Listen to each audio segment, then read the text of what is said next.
I should be able to. Do you know how many are registered? No, that's one thing I haven't figured out yet, how to figure this out. It was what, like 43 for the first one? So it's pretty good turnout, and I suspect it'll be the same today. All right, right now we're at 23, 24.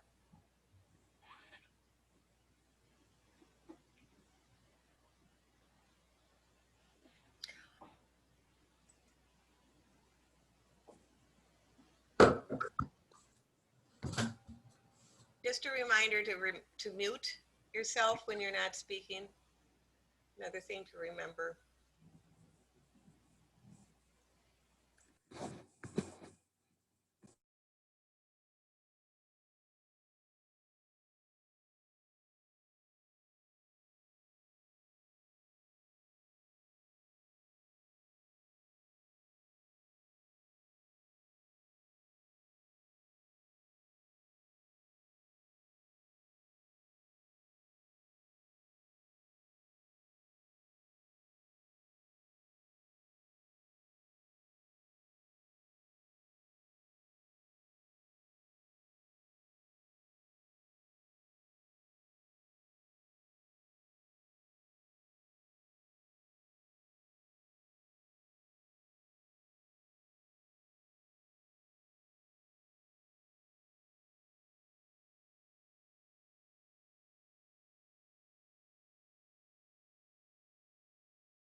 Hello, welcome to the League of Women Voters of the La Crosse Area's October No Lunch and Learn.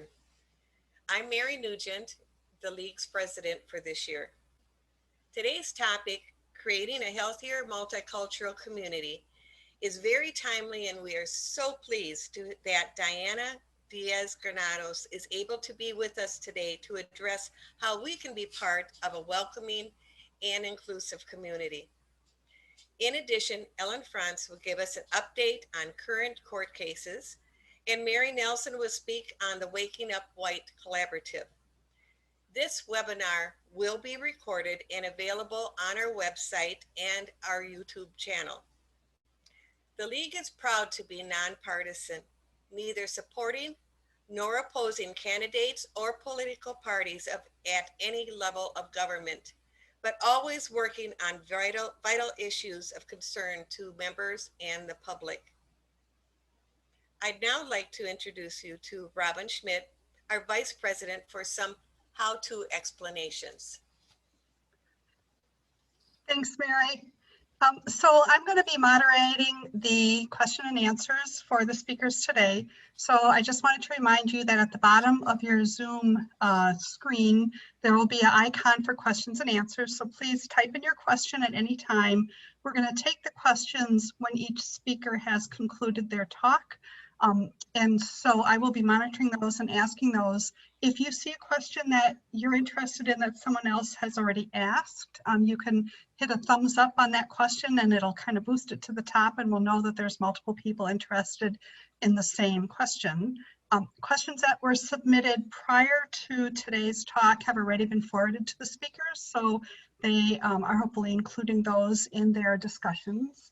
And I think that the only other comment is please, if you could not use the chat box, that would be really helpful because it's really hard to monitor both the chats and the question and answers. So just to make sure that your participation is maximized, if you could just use the Q&A box, that would be really helpful. And I think that that's what we have. I'll turn it back to Mary for you to continue. Well, we're in the home stretch, folks. Only 3 weeks until general election. No matter what the result, I'm so proud of all the league members who have put in so much time and effort into getting out the vote. Leaguers have helped organize absentee ballots, have written letters, hung door hangers, attended registration events in the parks and the campuses, organized car parades, designed billboards, connected on social media, and have supported these efforts with monetary donations.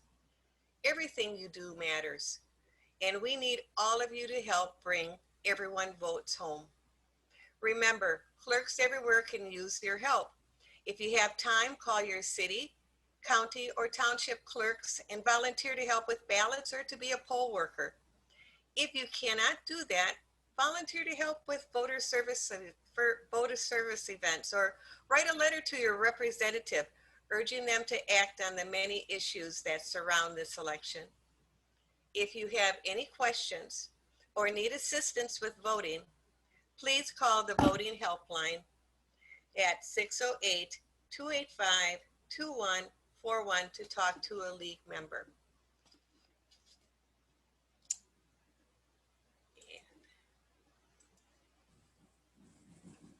Now, to keep us up to date on court actions and what the state has been up to, Ellen Franz.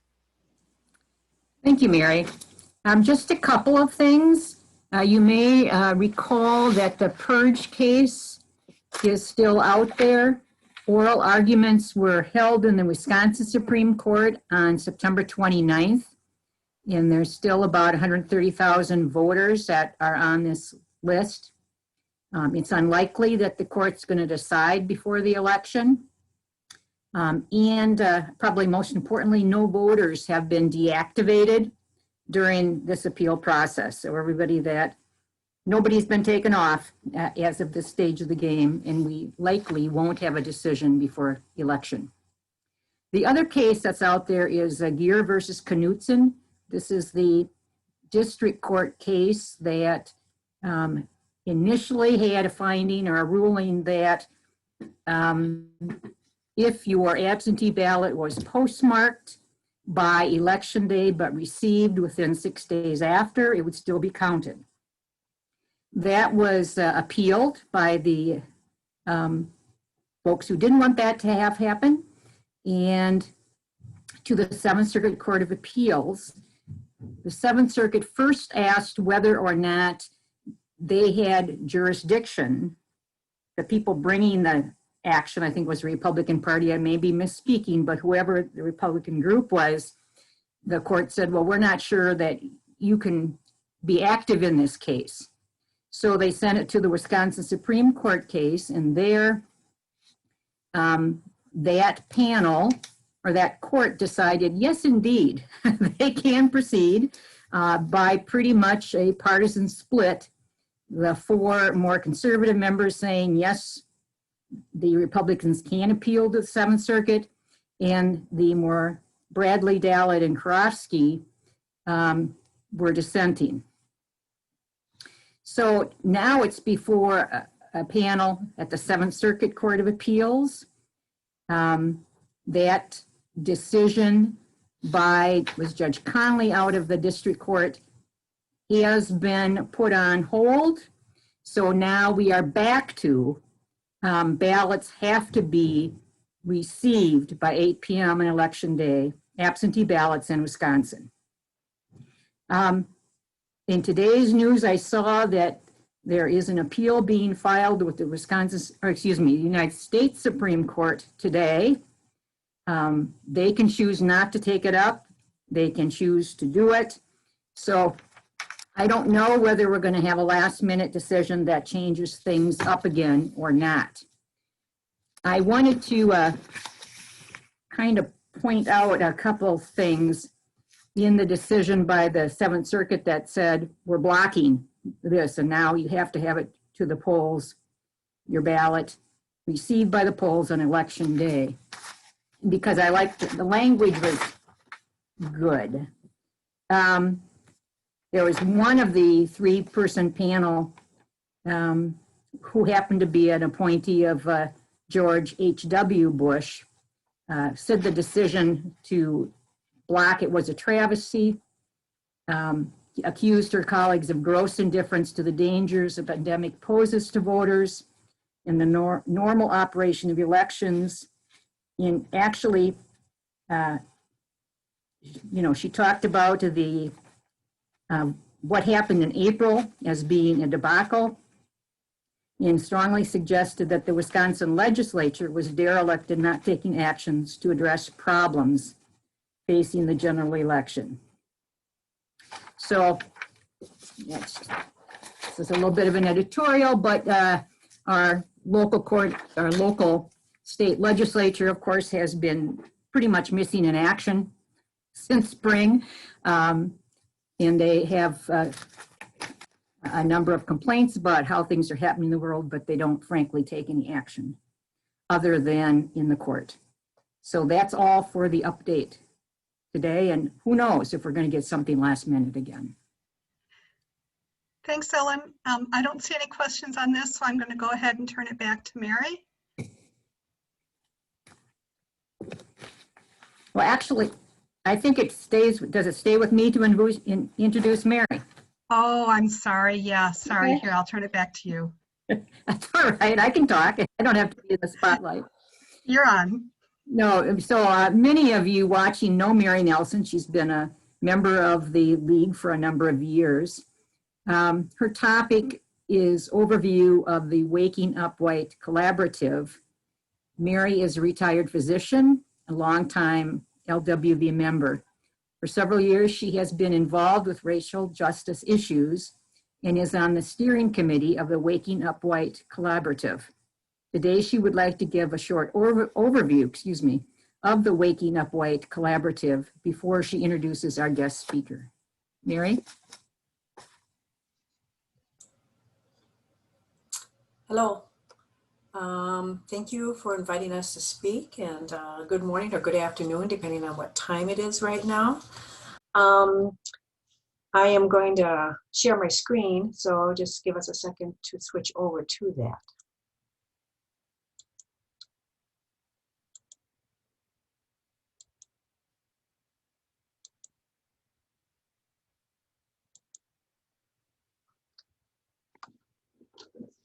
In a recent conversation I had with a Black mother who is a longtime resident of La Crosse, she said she is weighed down and discouraged by the reality of racism that her children experience, knowing that it is the same racism she experienced 30 years ago as a child here in La Crosse.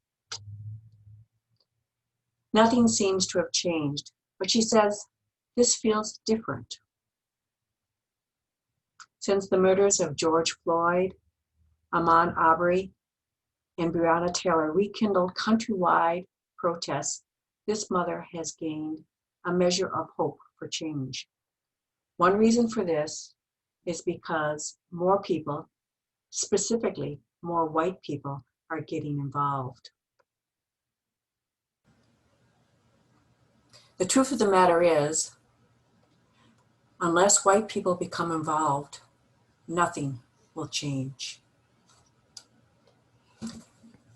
Involving the Waking Up White Collaborative in La Crosse, its underpinning is involving white people in this area.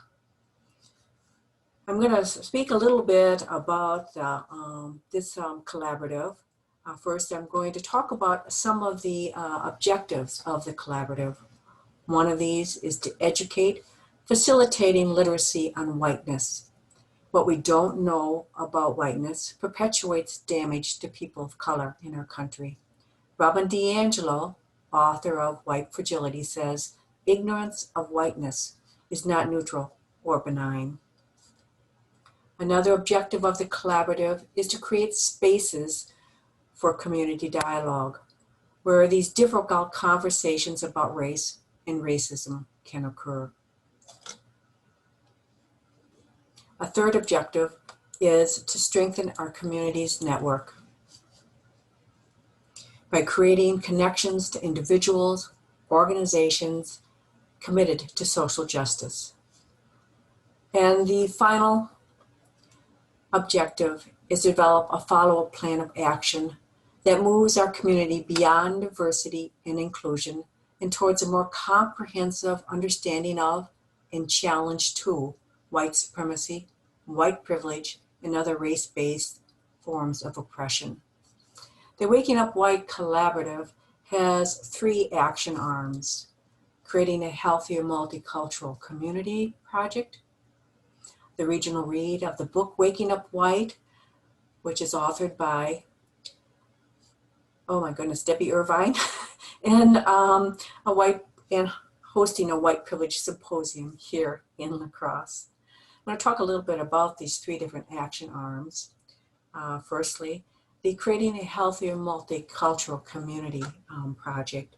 This occurred in 2019, where anti-racism educators, Reggie Jackson and Dr. Fran Kaplan, came to our community multiple times. They had 2 public presentations on 2 different weekends, which each had an audience of about 300 people. They spent another weekend training 28 local racially diverse people as facilitators in their caring circle technique. These facilitators were brought into multiple deep dive, small group facilitated discussions about racism. The attendees at these deep dives included community leaders, 48 of them. These leaders were judges, police, hospital and school administrators, county officials, and business people. The collaborative is going to sponsor a white privilege symposium in collaboration with the Privilege Institute. The man you see on the podium there is Eddie Moore Jr. He is the head of the Privilege Institute, and it'll be in collaboration with him that we will bring this to our community. This will occur in the fall of 2021.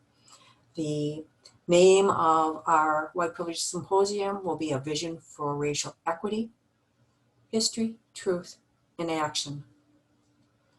This symposium is an opportunity to explore issues of power, privilege, and leadership. It combines presentations with national keynote speakers and multiple interactive workshops.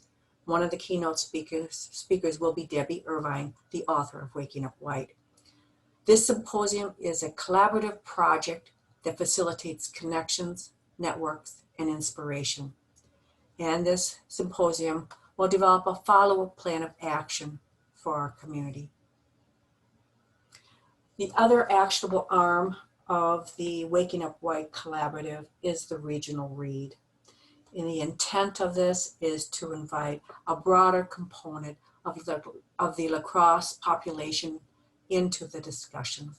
There are 3 elements of the regional read. The first are facilitated book discussions, which will occur in 2021. There'll be 20 of these, and they will use the facilitators that were trained in the Creating a Healthier Multicultural Community project. We will use a co-facilitator model where we have one facilitator be white and the other be a person of color.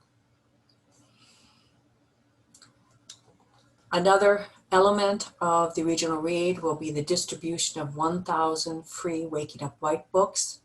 Some of these will be placed into our county and city libraries, but the majority of them will be distributed to the general public via venues such as farmers market, bookstores, lobbies, city park centers, coffee shops, churches, and city hall. And the third element of the regional read will be programming The majority of this will be in 2021 and will lead up to the White Privilege Symposium. But programming is occurring now through this regional read. I'm going to go through a couple of the programs that are on the docket right now. One is a virtual town hall. This will be October 14th, tomorrow, between 6 and 8 p.m. If you want a link to this, you could go to the La Crosse Police Department Facebook page and you have a link. You could also link to this using our website, La Crosse Waking Up White. This town hall is going to explore strategies to improve rental disparities, homelessness, and home ownership in the La Crosse's minority and indigenous communities. Another program in collaboration with the Greater La Crosse Area Diversity Council is Amplifying the Voices of Black Youth and Their Parents.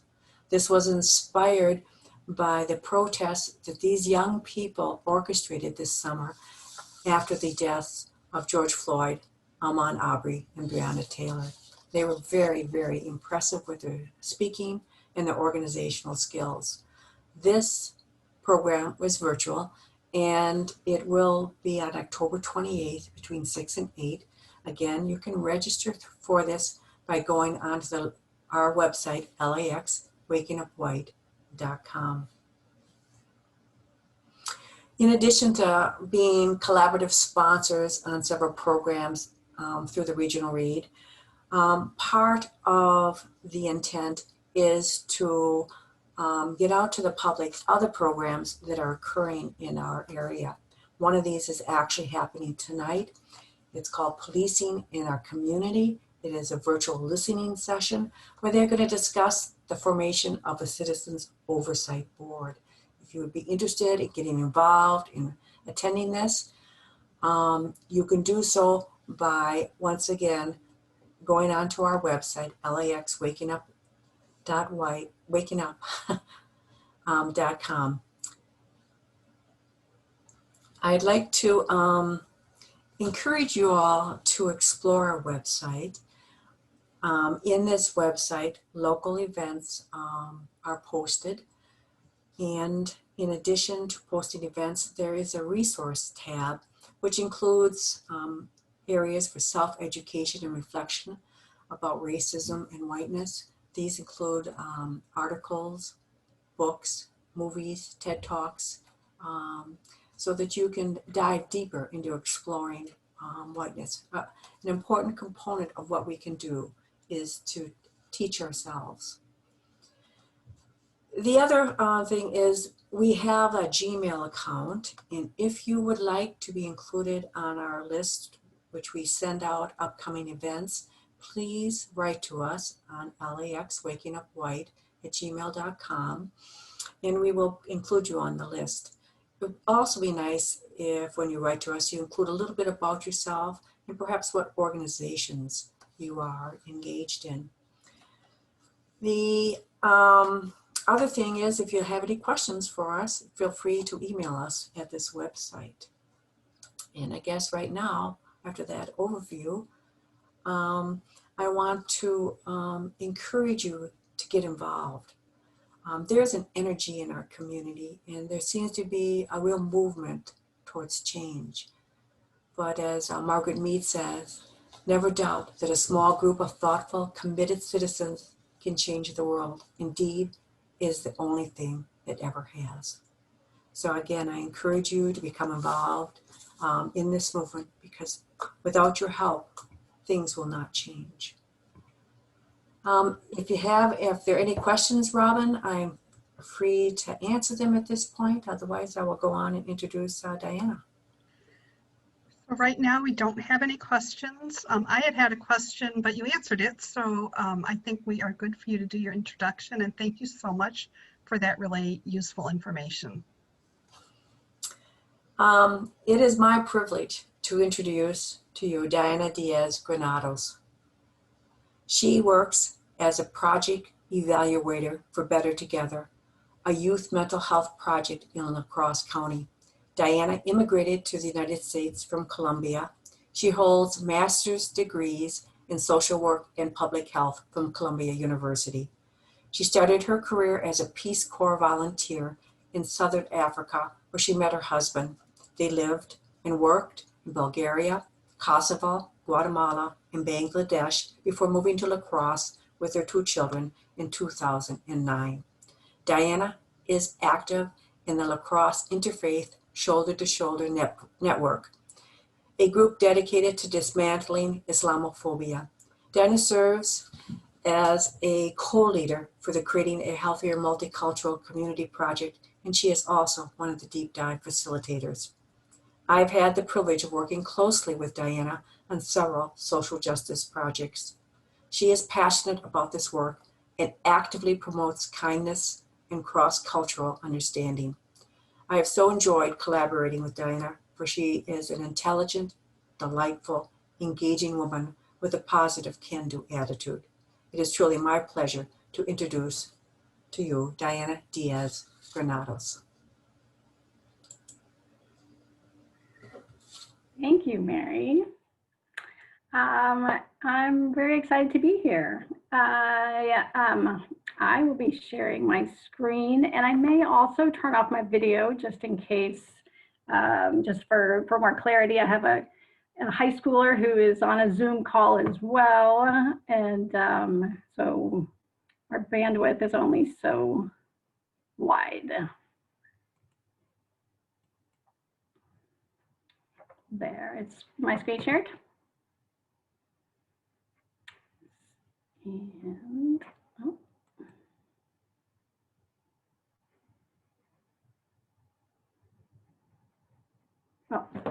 I'll keep my video on for now. Well, thank you for having me here. You know, as you may have heard in my bio, I spent a chunk of my adult life overseas.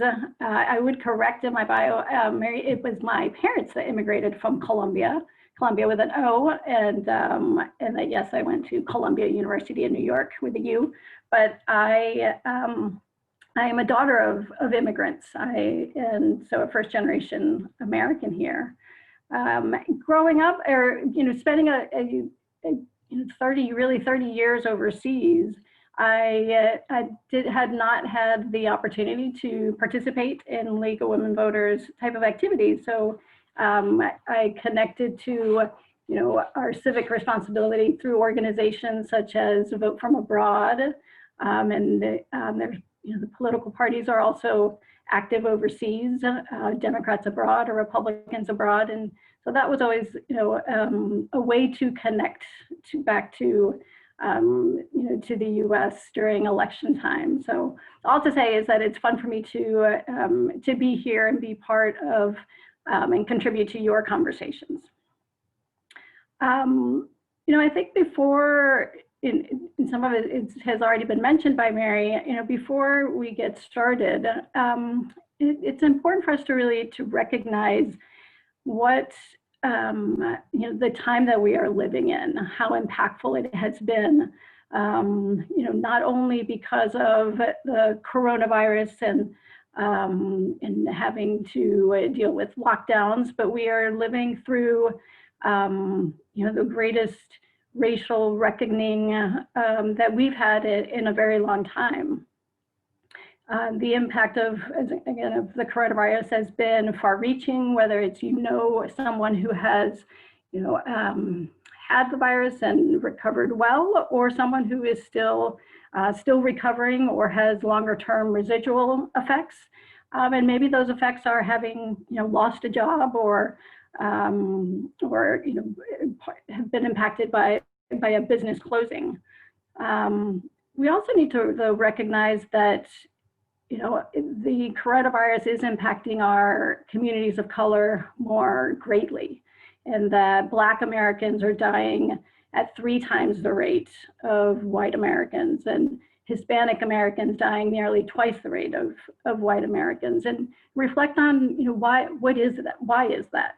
What is it in our systems that are putting those populations at greater risk? So and then and on top of that, we're also, amidst the most, divisive election in history. And that I think we could, all agree on, regardless of your political leaning. It has been, it's been ugly, and it's 21 days away from Election Day, and we're not really sure how long from having a result. So the onslaught of the media and wanting to change the conversation from those racial uprisings to the latest just the latest fiasco is it's so easy for us to to change our attention, or to for the media to say that we're tired of talking about race. It's time to move on. We've now that portraying the protests as violent, to be able to change that conversation from racial equity to instability, or the need for a common topic in our political conversations right now, law and order. So those are all distractions that I certainly appreciate the League for keeping the conversation alive, and hope that what I'll talk about today will help you keep these conversations alive. Because it is certainly important to have all of us participating in how to make some deep, lasting change. So before, when I have been invited to a lot of different, in front of a lot of different groups to do a variety of talks. I've talked about, how to talk about race and racism with your kids. Got picked up by Wisconsin Public Radio. I was invited to community conversations and had an uncomfortable conversation. It wasn't uncomfortable for me. An uncomfortable conversation about race and racism with Pastor Mark Solis, which is on YouTube. And then I was recently, invited to a high school sociology class, and each of the talks, there's always this focus on, but what can I do? And so I've spent for this talk today, spent a little bit more time breaking that down, and hope that what I present to you is helpful in how you have and continue to have brave, uncomfortable, and difficult conversations with maybe your family, friends, your neighbors, colleagues.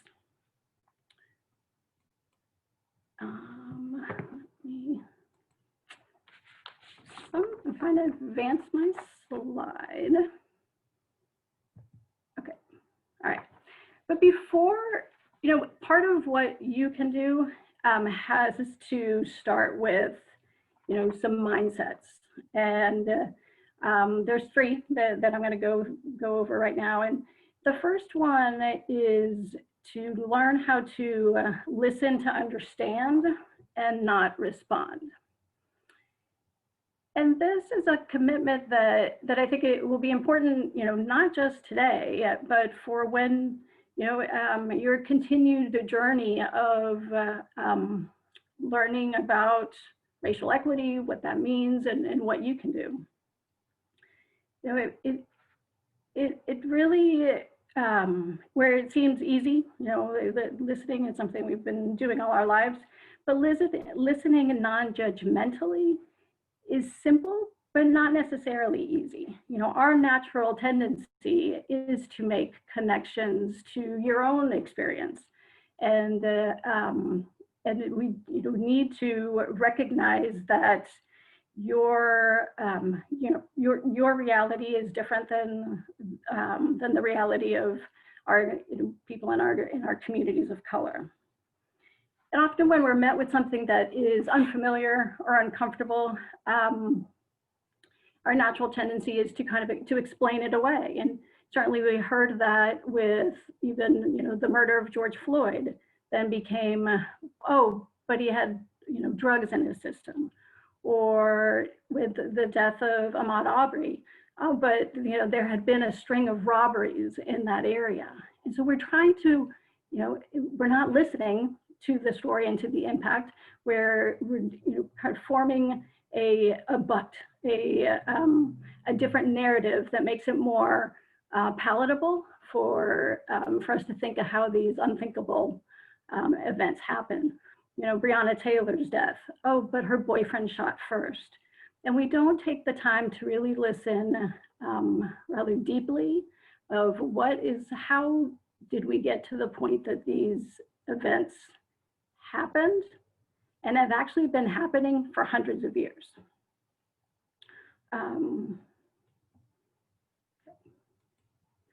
The next commitment that is really a lifelong process is putting on a learner's mindset.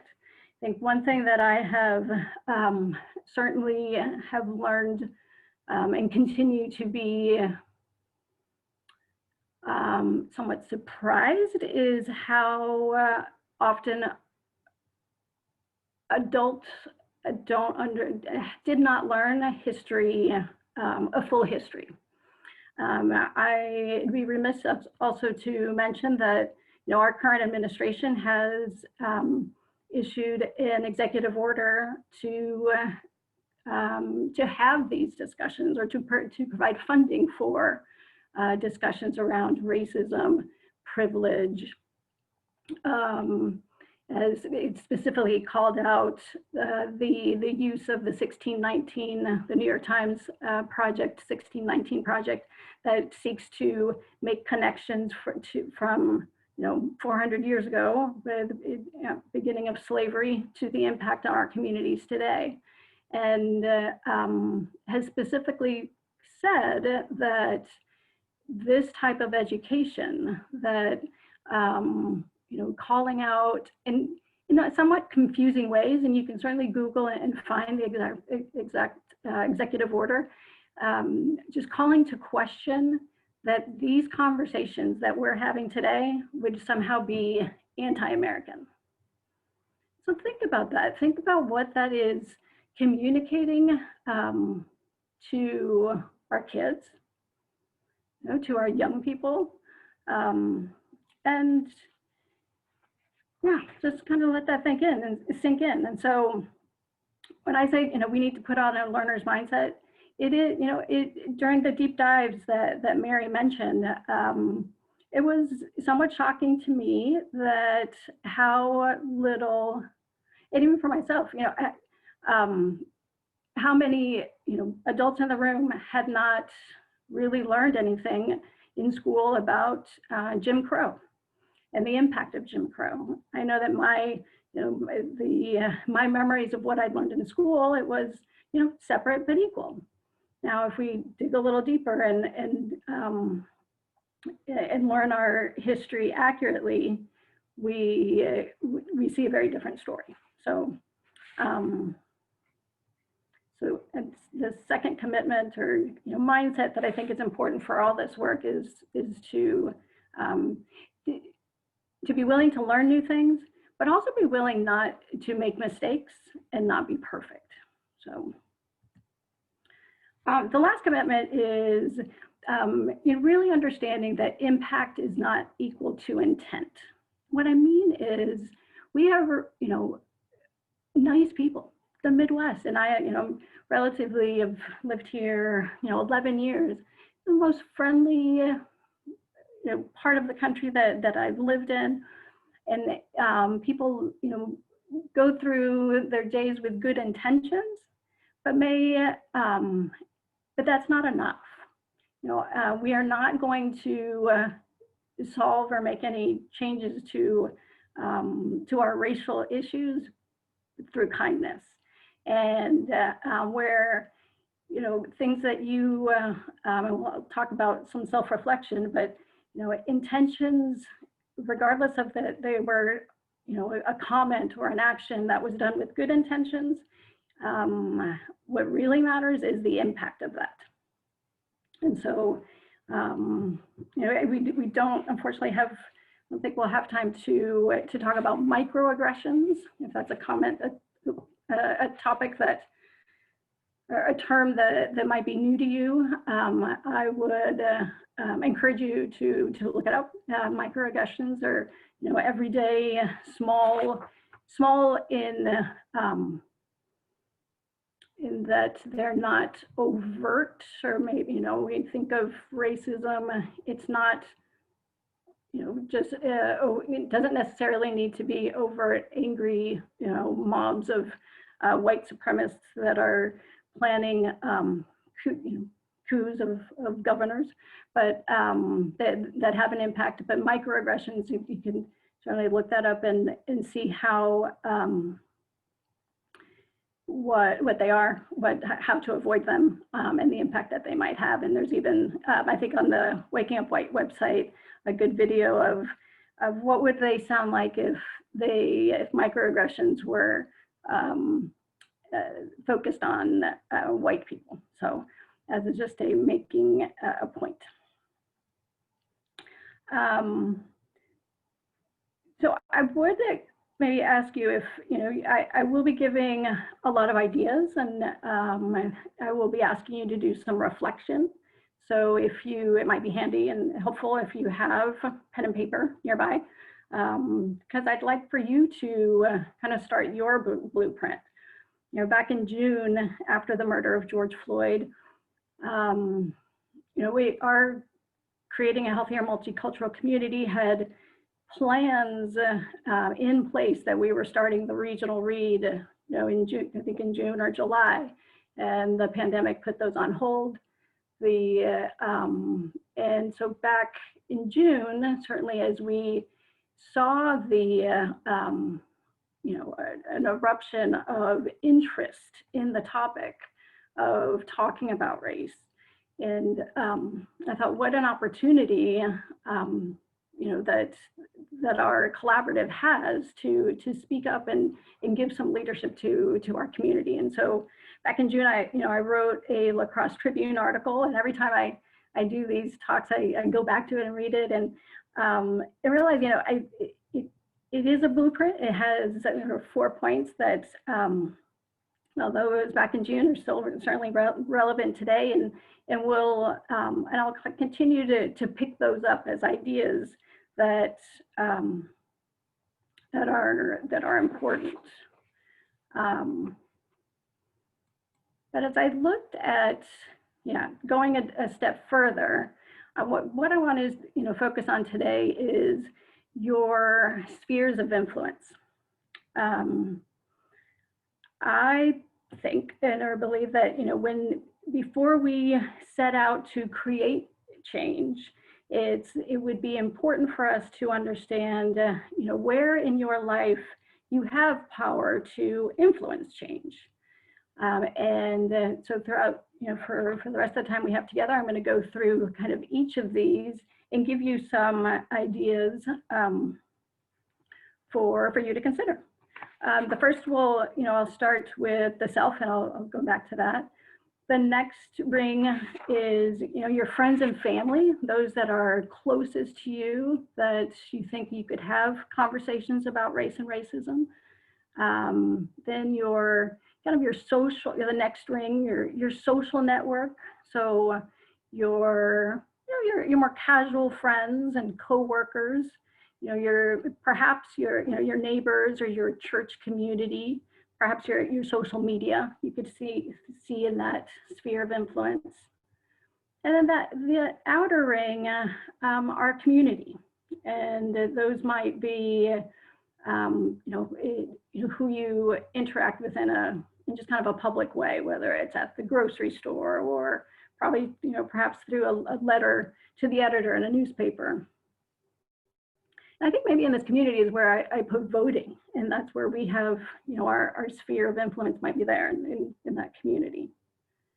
So for right now, I'm gonna, pause for a few minutes and give you a chance to reflect, because I don't want this to be something that, we just talk and then you have to come back to and then forget kind of what the instructions were. So I'm gonna pause for a few minutes and I'll let the silence get, a little awkward, but have you kind of map out who are in these sphere of influences for you. I'd like you to think about, who you care about enough to put in those into those spheres, say friends and family. I don't want you to edit them and think, I'm not going to put Uncle John because I know he's racist and I could never have this conversation with him.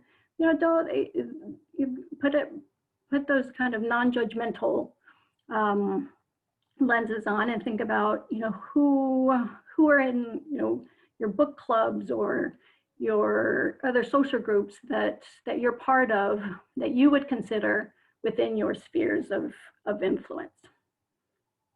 So that's reflection one, and I'll just give you a few minutes to think about that.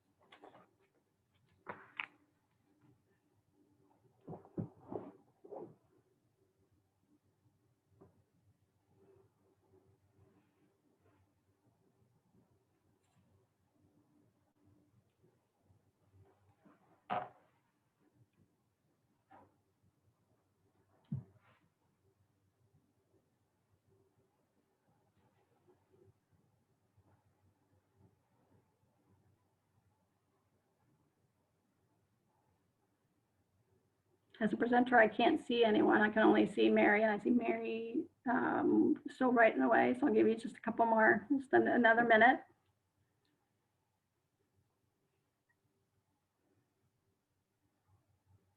All right.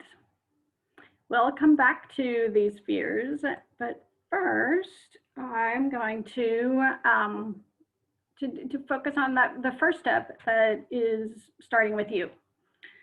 The work that you have to embark on to be able to lay that solid foundation if you want to make some change. That first step is really your own reflection on how did you learn about race and racism? When, how did you learn it? What did you learn? I recently, last month or so, did a presentation on speaking to young people about race and racism, and did a poll, and how many of the people in the presentation or the audience had these conversations with their parents, because certainly in a room full of parents, we get our cues, we learn a lot of the parenting styles that we use, we learn from our own parents, and a majority of those that participated weren't having these conversations, didn't have these conversations growing up. So we don't have those skills on how to talk about it comfortably. So this, this first sphere of influence within yourself, it's a time for you to have a private conversation with yourself on, and really reflect on what are areas that you need more, education. What are areas that you need to, looking at your own biases? It might be taking the Harvard implicit bias self-test. And there's many. There's one on race. There's one for gender. There's many. It could be that. It could be just thinking about what stereotypes you hold, and why do you hold those? Thinking of how the media has influenced you, and then looking at, reflecting on what messages shaped your understanding about race and racism. When was the first time, if ever, that you had a person of color, as a colleague or in a position of authority? And what was that interaction like? What did you learn? How did that experience enhance your understanding about different cultures? And if you didn't have that, then that's something to acknowledge as well. That is a missing experience that that you don't have. And so thinking on how to go a little bit deeper and thinking of how that might impact you as a manager, as a in your position. Also reflect on, is there a time when you saw something that you would consider racist, whether it was in a boardroom or at work or at home or over Thanksgiving dinner, and that you didn't say something? How did that make you feel? Do you remember that experience? If you could go back to that, what you're thinking about, what did you do or what did you not do, and maybe why? And having that time, that kind of self-reflection will help you, will give you that sort of roadmap of what is that inner work that that you need to do before going out to your other spheres of influence, or maybe even at the same time. It's like that inner work will not, it's a lifelong, I think, journey as well. So that is part of that self-reflection. Then also is understanding your own racial identity. Mary talked about some of the books that are listed on our website. Waking Up White by Debbie Irving is the white perspective of learning about racial identity and what the not learning about your own identity kind of has robbed you of. But I would ask you not to only look at the white perspective, also needing to consider. So the white perspective would be like your Debbie Irving, your Robin DiAngelo's, and many others, and but also considering your BIPOC, and to define that term, your Black, Indigenous, people of color perspective. So that's I think we mentioned a couple months ago recommending Iwajima Alohu's book, So You Want to Talk About Race. You'll see a very different approach to talking about race when it's now the perspective of a Black person, or it's Ibram Kendi or Ta-Nehisi Coates or Isabel Wilkerson. There's so many. And so depending on where you are or where someone,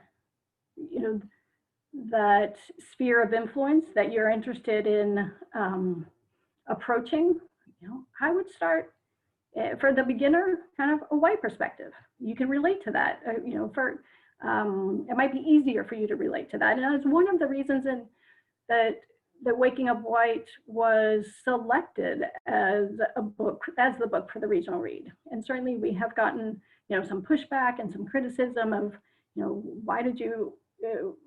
why the collaborative selected the white perspective. And it is to, thought for our community, a good starting point. So, and I think then, once you're down that road of learning about perspective, I think it's really interesting then to go back in history and read, your James Baldwin, or in kind of reflecting, or Martin Luther King, and reflecting on how similar and our situation still is, and I think you'll recognize some of those parallels, and maybe give you opportunity to reflect on how long this struggle has really been going on, right? It hasn't been since Memorial Day for people of color. But it's been, a great awakening for many in our white community. So now, so that was the self. So I'm going to, I want you to go back to and look at, who you wrote down in your other spheres of influence, and think about what verbal and nonverbal messages you may have received or hear within each of your spheres. So what are you hearing among friends and family, or at work, or in the community, and think about how where are they getting, where those perspectives are coming from, how they've developed those perspectives. What are you not hearing in each of these spheres? And that will certainly inform your next steps. So that would be the next step for your reflection, is consider, who in each of these spheres would you consider allies in the same work with you, that you could do, whether it's someone at work that is also interested in doing this work with you, so you're not, doing it alone. And I'd like to, what Mary had said, that nothing will change until white people get involved. That was a paraphrase of her quote. It is certainly important for the majority, the majority to call out the problem. The problem is within the white culture. Mary had mentioned that I'm involved with the La Crosse Area Interfaith Shoulder to Shoulder group, which is focused on Islamophobia. We've organized a lot, some different events when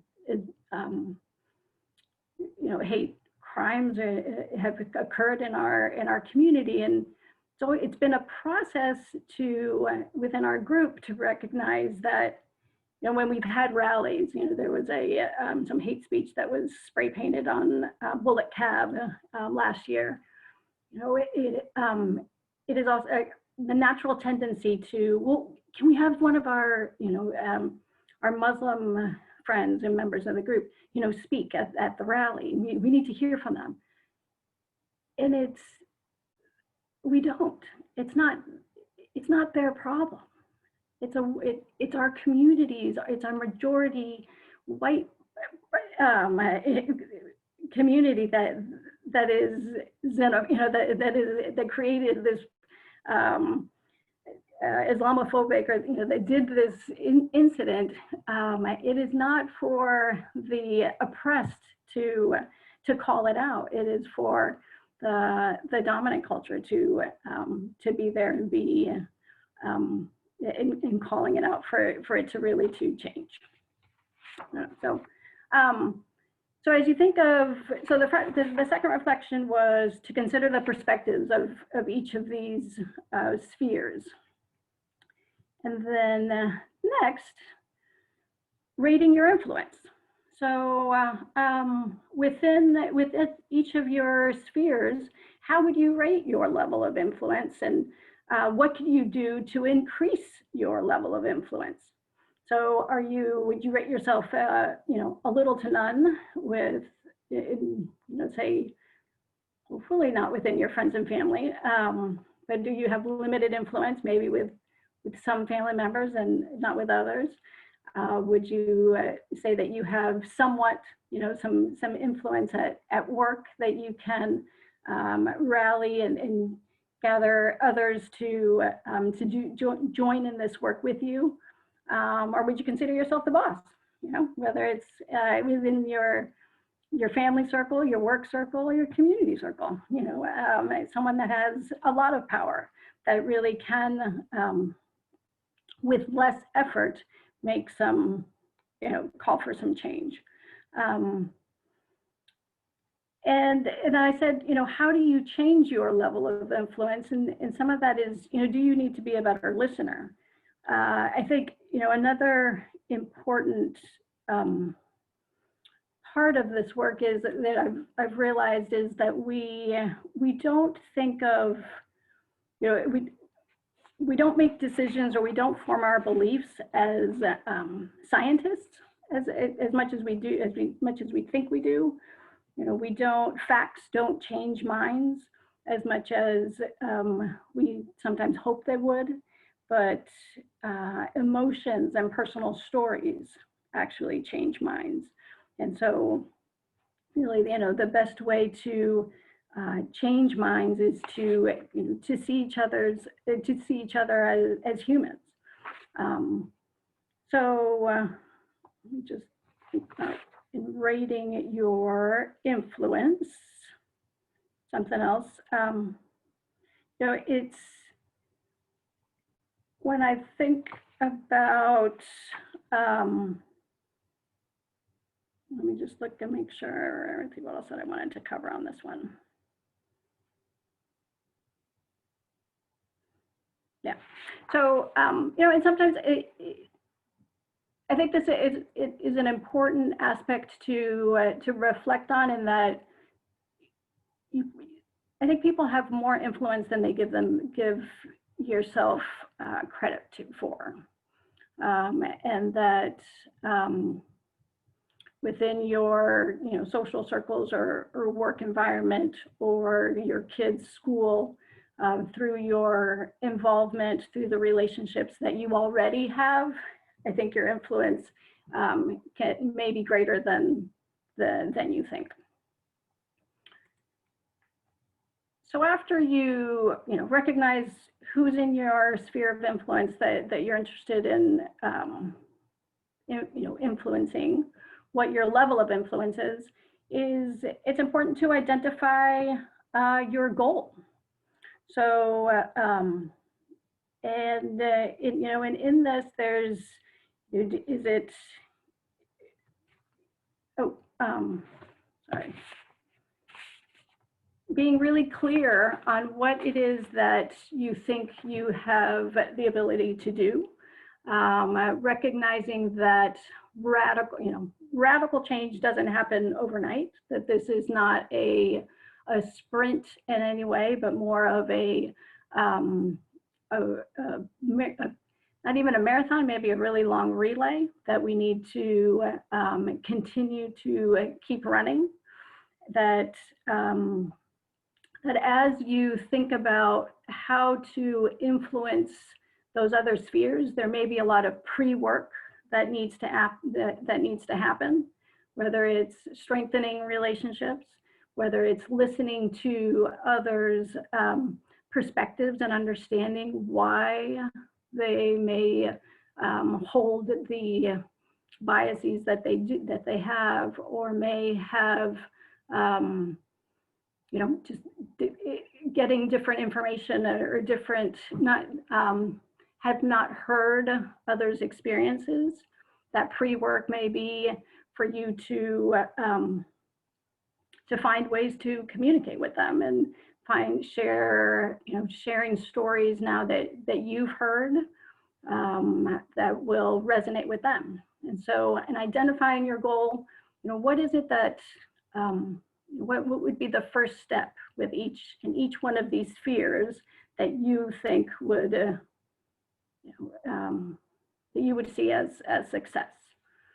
I think in identifying your goal is also part of that self-reflection of, you know, why is this important to you? What is it about the work of social justice and anti-racism that that really, you know, speaks to you? Is it for your own personal benefit to feel better? Or can you identify a specific change within our community that you won't rest until it happens?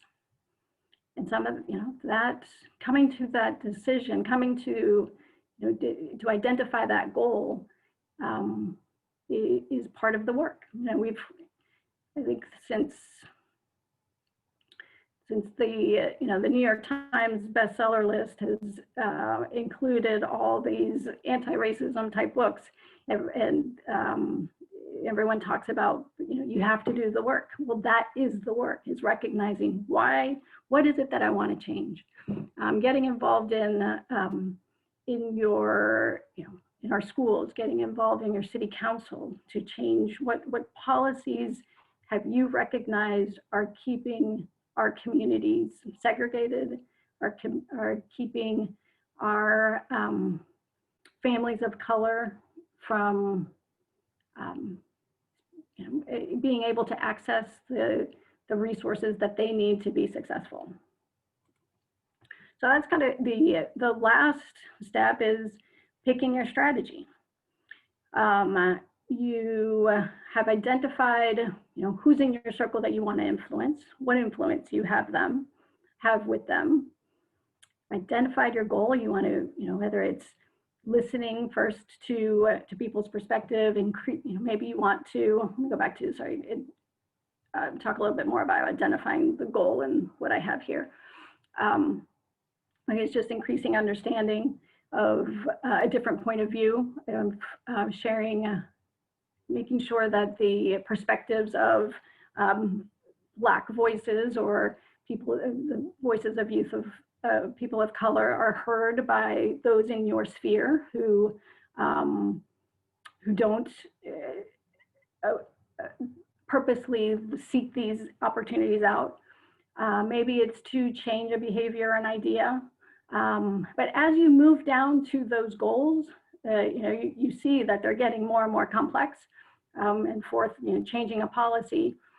I think, the more complex your goal, the greater the influence you need to have, the more people you have to have with you to work on those goals.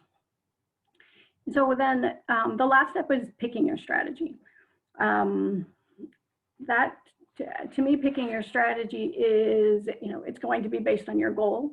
It's going to be finding out what is going to resonate with the person that, or the person or the group that that you want to influence.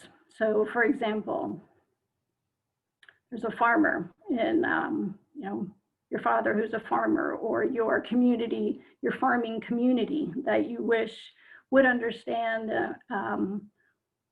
what it's like for, Black families, Black farmers. The 1619 Project, episode 5 and 6, did a powerful story of the Provost family of sugarcane farmers in Louisiana, and documents how they experienced systemic racism and led to one of the largest civil rights cases, as they uncovered, how the banking and loan system kept them, or just derailed their whole farming process, and led to them going bankrupt. Actually, I won't tell the whole story, but episode 5 and 6 of the 1619 Project would really go, I think, fairly far to connect with farmers. Let's say you have sports, you're a sports-oriented family. Well, doing the work to find, something that would resonate with a person, kind of more the sports person.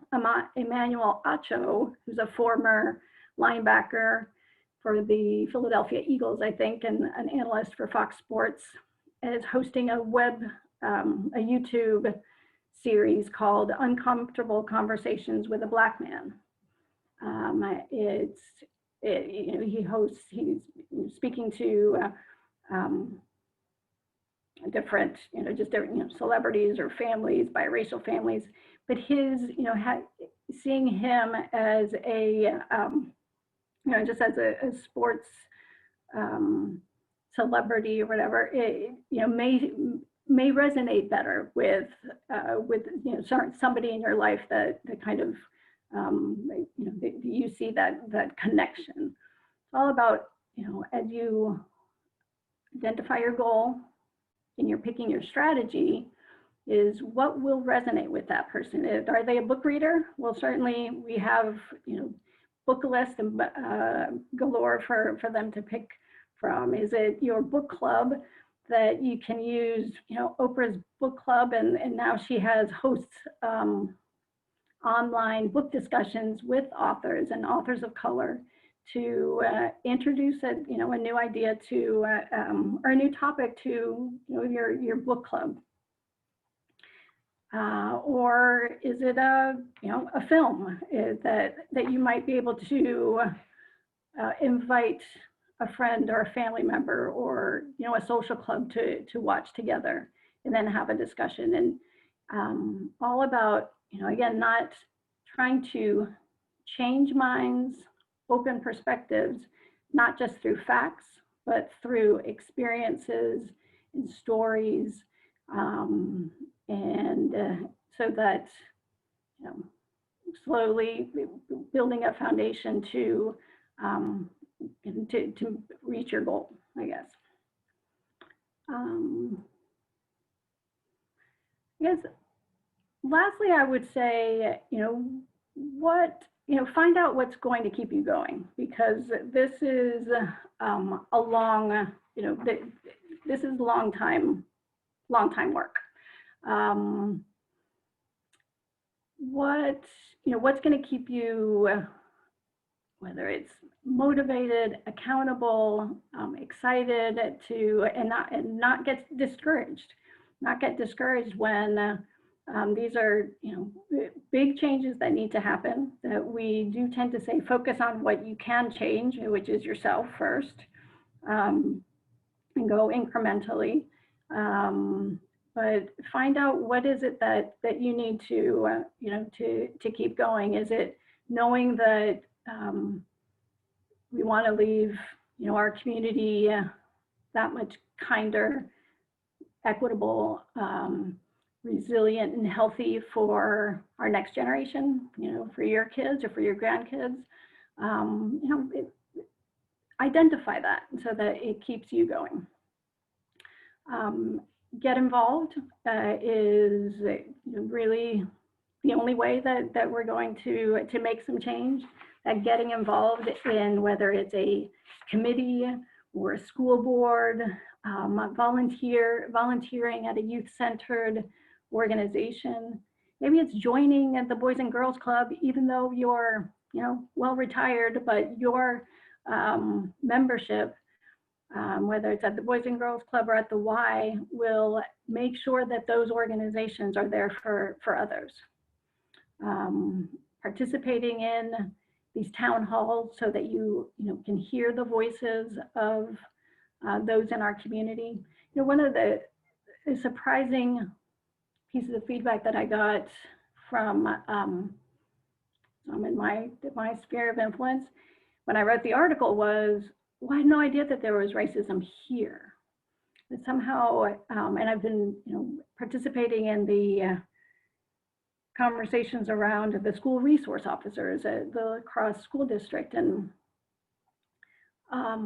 there is very much a lack of awareness or this belief that maybe we're so nice here in La Crosse. This is such a great community that these things can't be happening right here.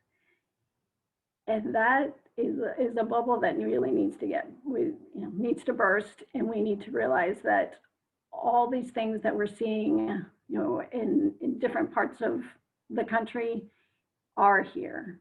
We are a community that was a sundown town. We are a community that had some very prominent Black business owners that left for a reason, that we are a community that is not always welcoming to those that look different. Some of the signs that you see if you've ever driven by, hate has no home here. That was a response to another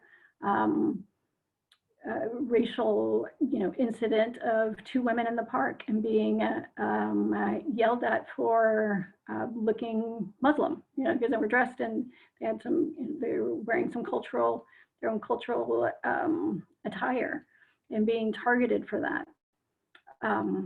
These incidences happen here. They happen in our schools. Or so here, you know, the only way you're not hearing about these is because you're not listening. You know, you're not seeking it out. So that's just kind of important to think about. Find a friend. Find a friend to do this work with you. Not a friend of color, because they're probably pretty tired of maybe being that one Black friend. Find a friend that can do the same self-reflection with you, that you're willing to you know, make mistakes together. You know, make sure that you're keeping yourselves, making sure that you're not that you're reminding yourselves that this is not, it's messy work, and you don't have to be perfect. Speak up when you see something, when you hear something, is really the only way that change will happen, is if we all speak up when something is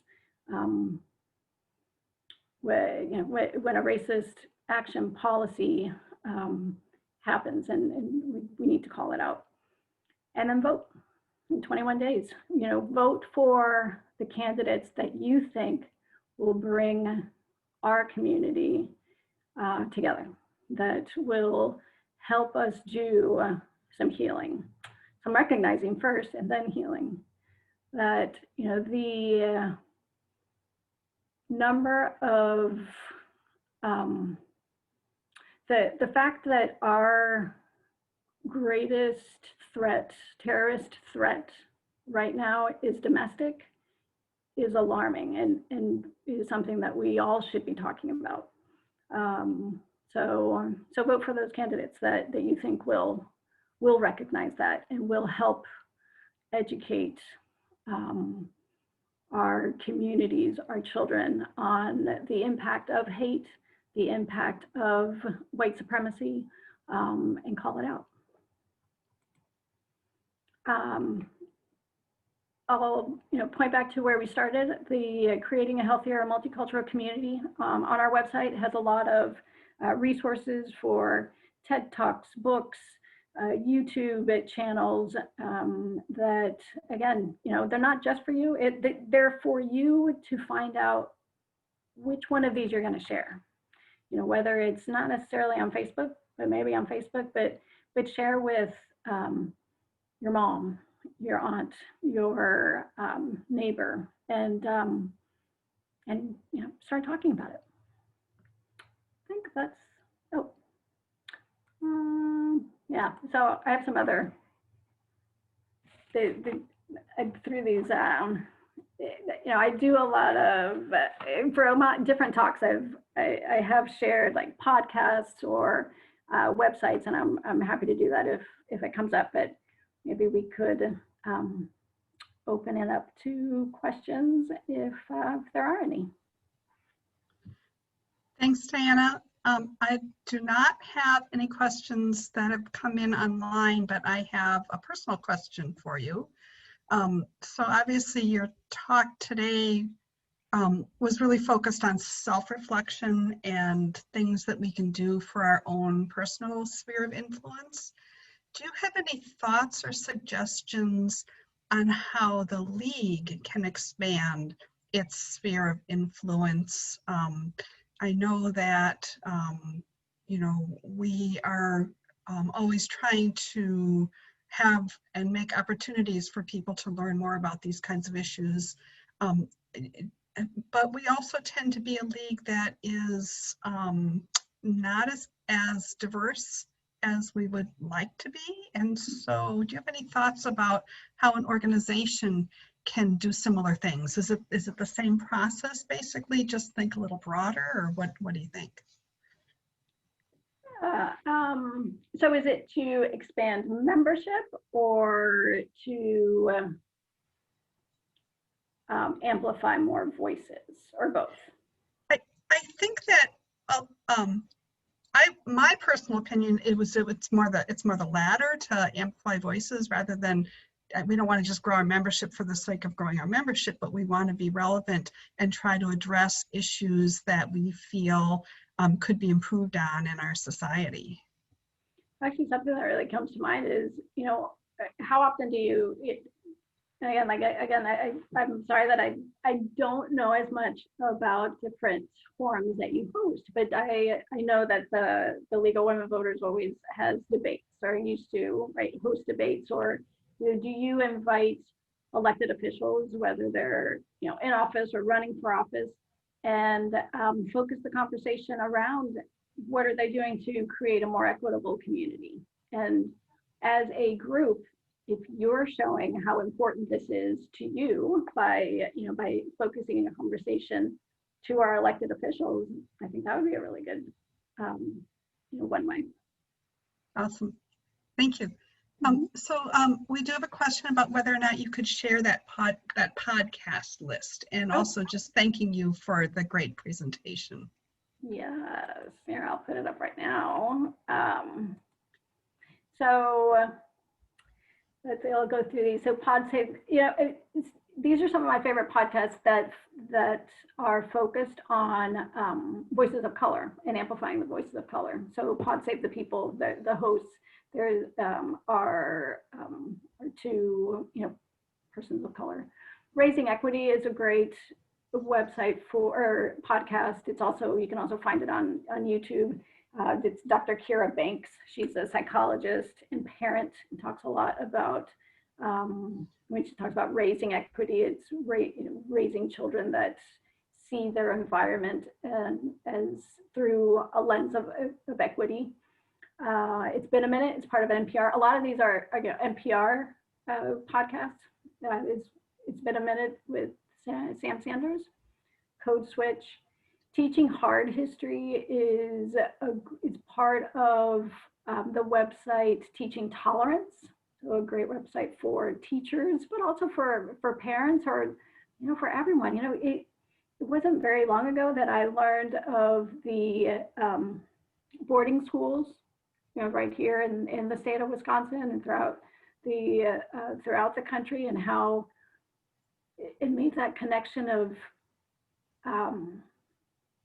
what's happening in our southern border, of taking children away from their families because of believing that there's something wrong with them, for their culture. So children that were taken from their indigenous families and forced to learn white culture. That wasn't part of my education, and it wasn't part of when I learned this in a room with a lot of people near to my age.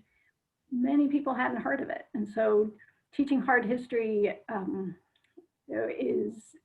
it gives a lot of resources on how to, and I would say also not only teaching the pain and suffering that has been inflicted on people of color, but also the importance of focusing on the resilience and the successes that our communities of color have had despite all the challenges. The 1619 Project, currently kind of in the news because it was awarded a Pulitzer Prize, and there's some debate around it. Listen to it for yourself and decide whether you think it's a worthy project. I highlighted 2 episodes because it focused on farming.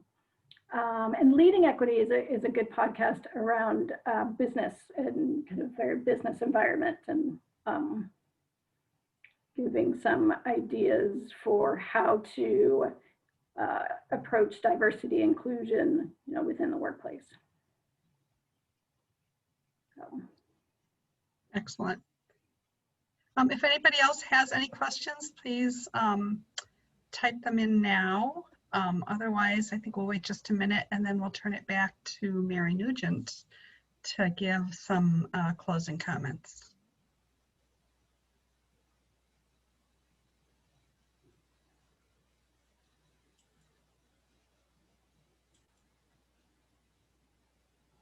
All right, Mary, I'm going to highlight you, and thank you, Diana. That was wonderful. You're very welcome. Thank you for having me.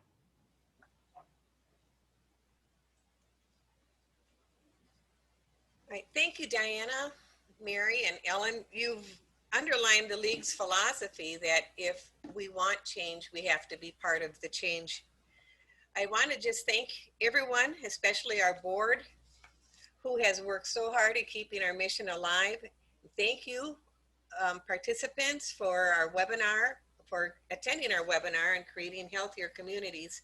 If you have any further questions or comments, please send them to our Gmail account, which is lwvlawi@gmail.com.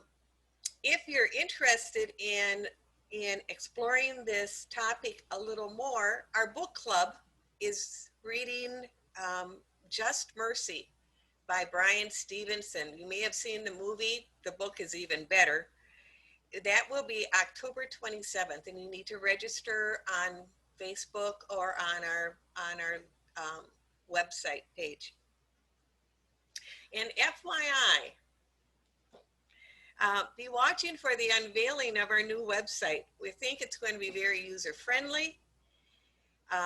It's very attractive and full of useful information and links. The communications team, led by Nora Garland and Robin Schmidt, have been working many hours on its design, on its content, and on the transition. So please check that out along with our Twitter and our Instagram accounts. Finally, stay well, stay active, stay involved, and vote November 3rd. We'll see you in November for a look at the National Popular Interstate Compact. Goodbye for now.